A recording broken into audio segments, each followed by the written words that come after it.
Now you might be thinking, how could this man make such a bold statement? Let me tell you something.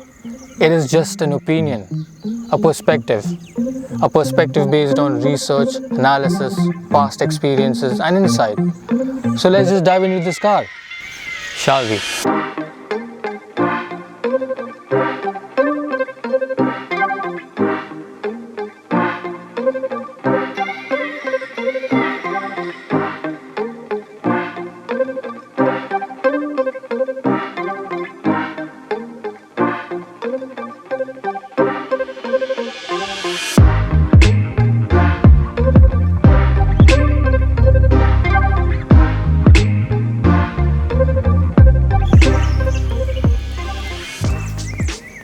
Now let me give you some context. I believe this could be the best car under 12 lakh rupees in Indian conditions. Especially in Indian conditions. Now Mahindra has made some controversial designs in my opinion in the form of KUV, Mahindra Xylo, Mahindra XUV, and even back then when this was launched back in the day, I had some reservations in terms of its design. But over a period of time, my perception about this car has changed. They also have made some subtle design changes that only adds to the improvement of this car. For example, I like this big imposing grille. It is glossy black finish. It goes well with the black color. It goes well with all the darker colors, I would say. What I also like are these headlamps. They are blackened along with the daytime running lamps. What I also like is there's a slight improvement in the bumper, which only adds to the improvement in the visuals. There's another change that they have done, which is they've added plastic cladding. Now again, these are very minute details, but it only adds to the improvement. Now let's take a look from the side. Again, now this car has got a new set of alloy wheels. They've got big nice door handles. They have a side step. They have big mirrors. The line is nicely connected from here. It goes to the back. Again, it has got nice shoulder lines. It all looks proportionate. There are some awkward angles if you take a closer look at it, because it's a sub 4 meter car. They have to cut down from somewhere, and this is where I feel like it kind of, again, you have nice proportionate hood, then you have the nice shoulder line, you have big tires, you have all this that goes well from here, and then again there is a sudden dip which looks a bit awkward. Now not everybody will dislike this. It's just for me again, design and looks of a car are very subjective, but you can clearly make out if it's a good looking car or a bad looking car. It's not some rocket science.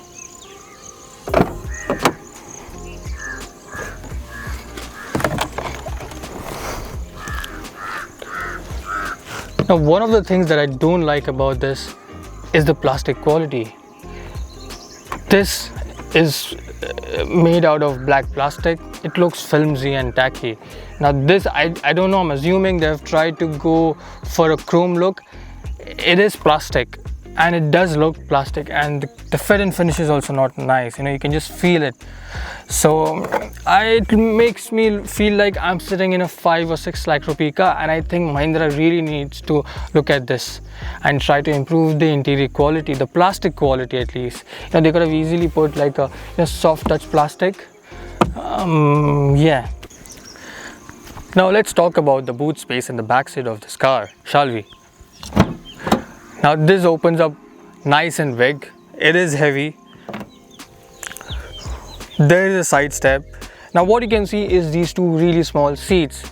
Now they're only meant for children, but let's just dive into this and see how it feels to sit over here. Now again, I've always had the reservation about these two seats, because I've always felt like, why can't Mahindra provide an option of either a 5-seat or a 5+2 seat? Because personally I don't see myself using this. I would have rather preferred me having a lot more boot space.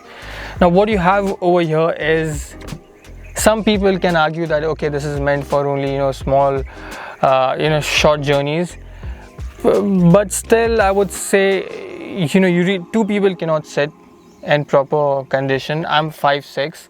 Now there is no second row AC either. People have a hard time getting AC in the second row, so forget about the third row. If somebody is buying a T4 version of this or a T8 version of this for like a cab service or a taxi service, then I can understand, because they want to just put in more people inside their car. But if a family is buying a T10 version, and sometimes there are only 4 people and they don't require these 2 seats, maybe they require more boot space, so why not give that as an option? That is my question to Mahindra and Mahindra. What I can at least do is maybe put my feet up and just put it on the seat. That opens the door for, again, why not have 6 seats? So these kind of modular system, they should be developing now, because why not? Anyway, nice. But this is all good. I'm just nitpicking over here, honestly speaking. Now,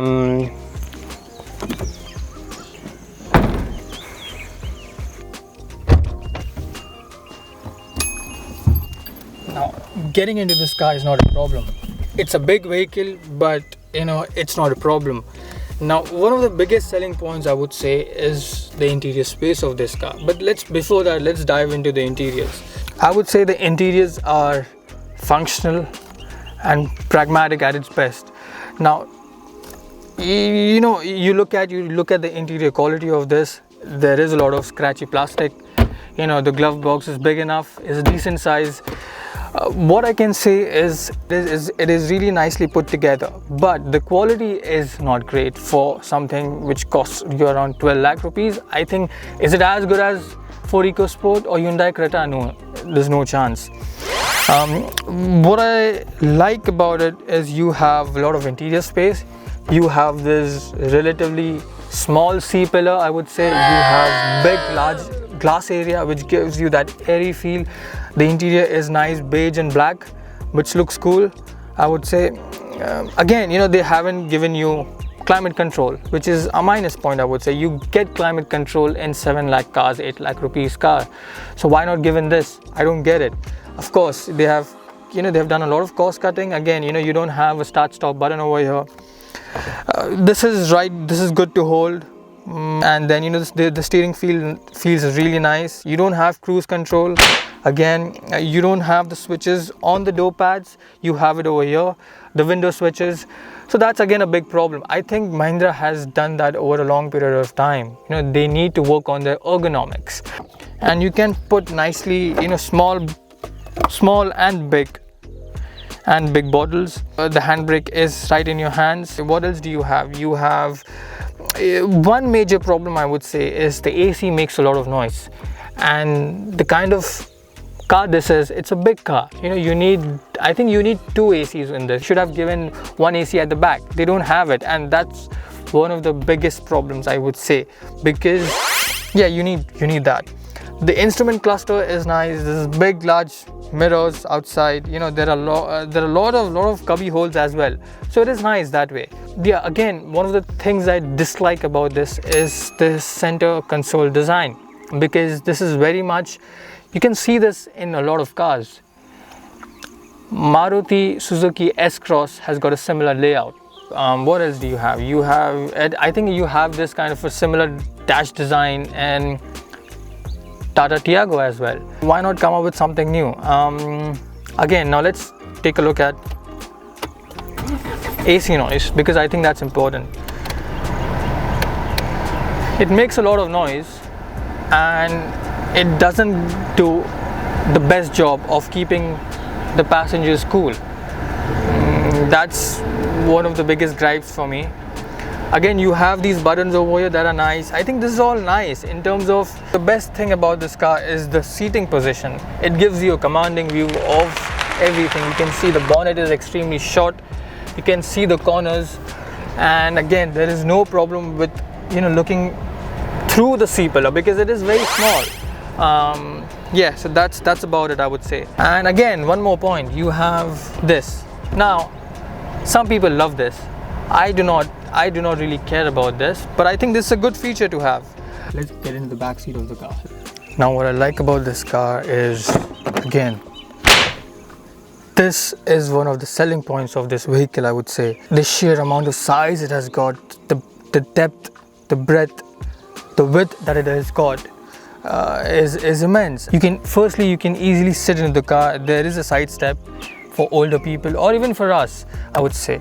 Now, again, you have this big wide seat. Now I have pushed back the seat all the way behind.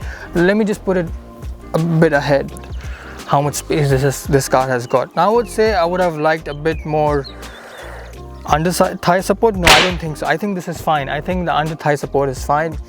The reclining angle is fine. What you have is a lot of space over here, a lot of space like this. 3 people can easily sit into this car. What else do you want? I think you can just lie down over here. You can, even after sitting, you can have a lot of luggage inside over here, because as we know in Indian families, you just don't keep your luggage at the back. You keep it wherever you can. Again, you have cubby holes, bottle holders over here. You have got a charging socket over here. You don't have an armrest over here, which is not a good point, I would say. But again, now they have kept switches over here, which is surprising. You don't have it at the front seats, you have it for the back.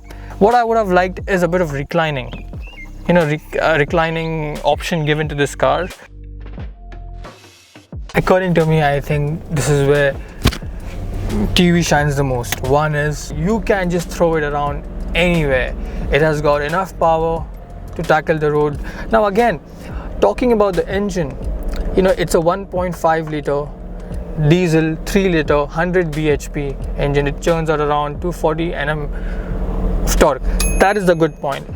What Mahindra has done with this car is remarkable in terms of giving kind of like 2 turbos in this 3-cylinder engine. So there's no lag. You can throw this car around 20 kilometers per hour at the 3rd gear, and that's how easy it is to drive. So for me, the engine is decent enough. Yes, they could have had more power, more responsiveness, more refinement, just like the EcoSport, but I think this has got a different style to it. So it needs a different style of driving as well, which suits the bad Indian roads, I would say.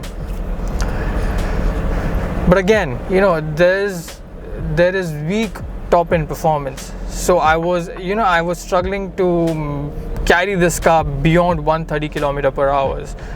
It just struggles with it. There's a lot of noise that comes out of the engine. It's a 3-cylinder engine. That is, a 3-cylinder engine is there in Polo as well. I'm just telling you the kind of size it has. So maybe they can give an option in future of a bigger engine, I would say. The other thing I would say is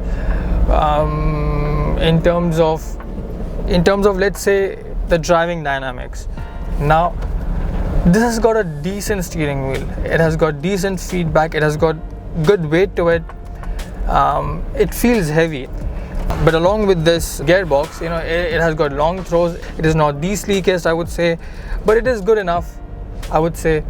And yeah, I think because TUV 300 is such a, it has got such a different opinion and varied opinion from different people. I think it's important to understand it from a perspective of someone who's actually bought the car. And I think it's none other than talking to my dad, because my father owns this vehicle. I would say, he's been a fan of this since the advent of TUV 300, and he's owned 4 Mahindras till now. So he has got that love for Mahindra, but also this vehicle. So I think it's important to just talk to him and just pick up insights from his mind and what he thinks about this vehicle. So let's just ask him. Daddy? Yes. Why did you buy this car? We're all against me buying this car.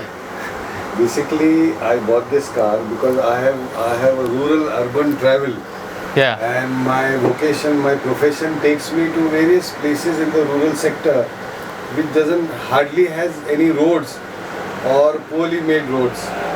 So basically this is a very tough vehicle. It's a spacious vehicle. I always go for ergonomics. When you travel, and specifically at this price point, when you travel, you should travel in comfort. You should be ergonomically correct your sitting posture while you travel. So I felt this is the best car in this price point.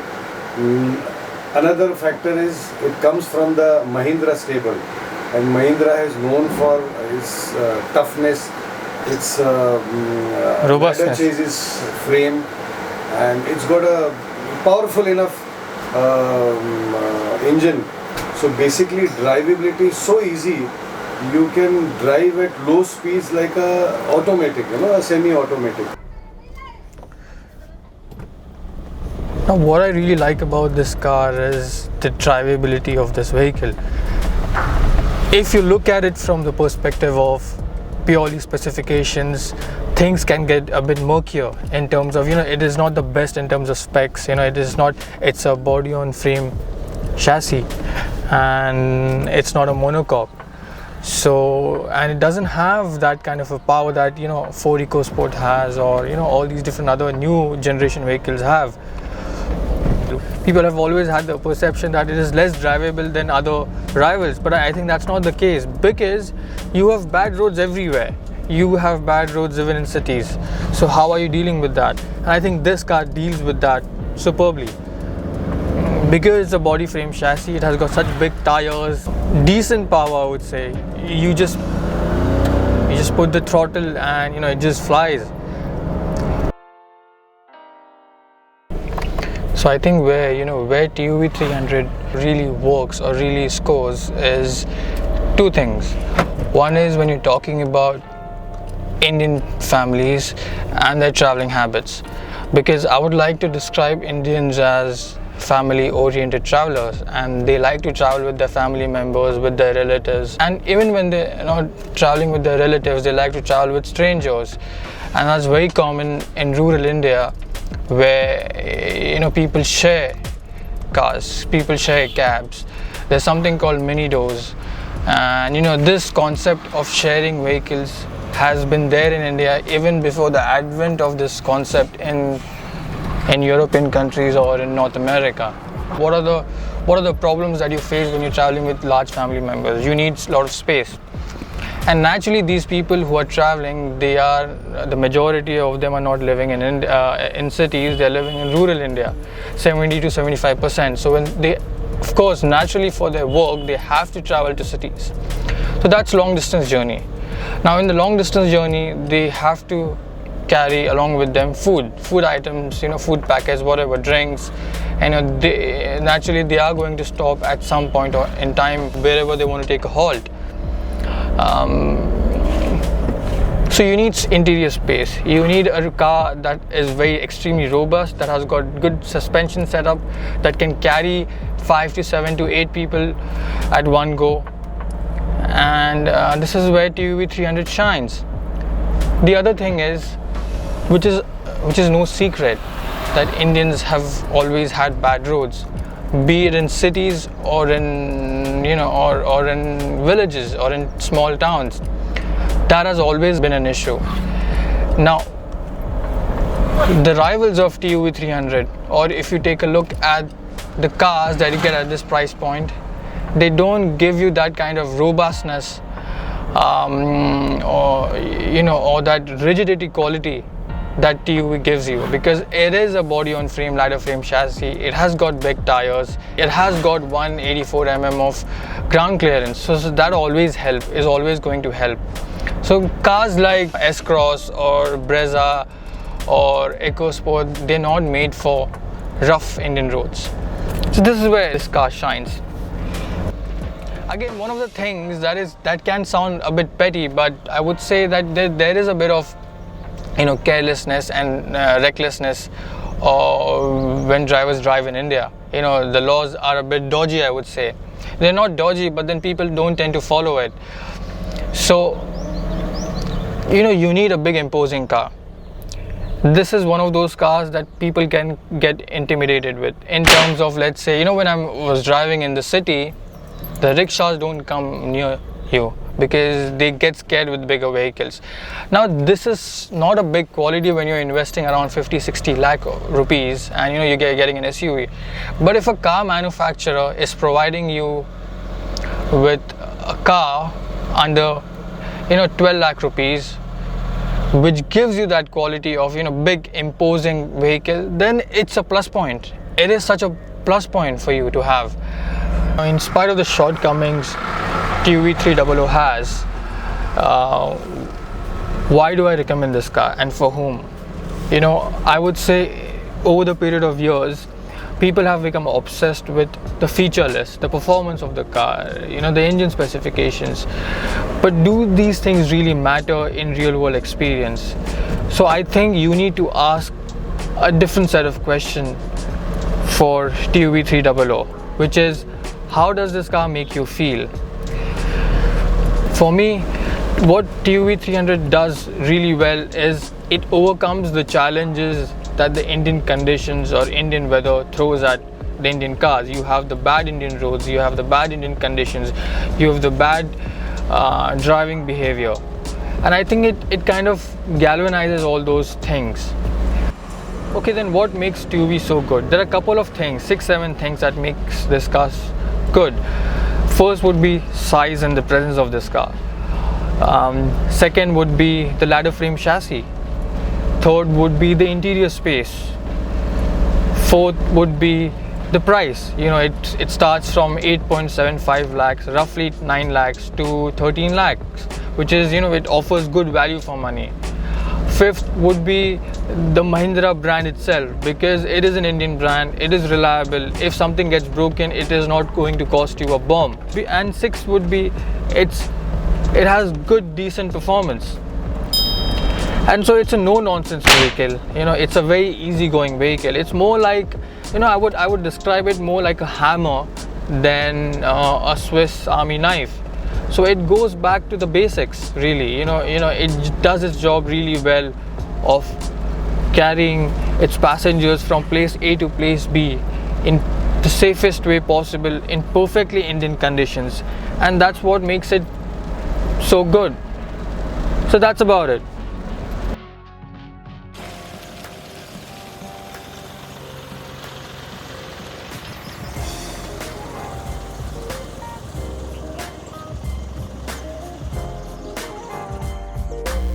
This is Affan Company. I need you to subscribe now, or I'll be forced to shave my head.